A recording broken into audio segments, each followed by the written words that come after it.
The kids are back in school and that can only mean one thing. The sharing of cough and catarrh has officially begun.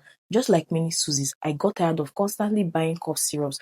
Let me show you how I make the simplest yet very effective homemade cough syrup that works wonders. Rough blend or pound onions, ginger, garlic, cinnamon and cloves without adding water. Deseed the lemon and chop into tiny bits with the peel. Add everything into a jar containing honey.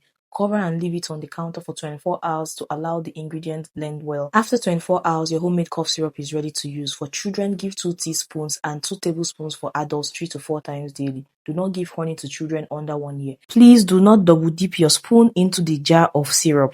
If symptoms persist or worsen, please see a doctor. Store in the door compartment of your fridge.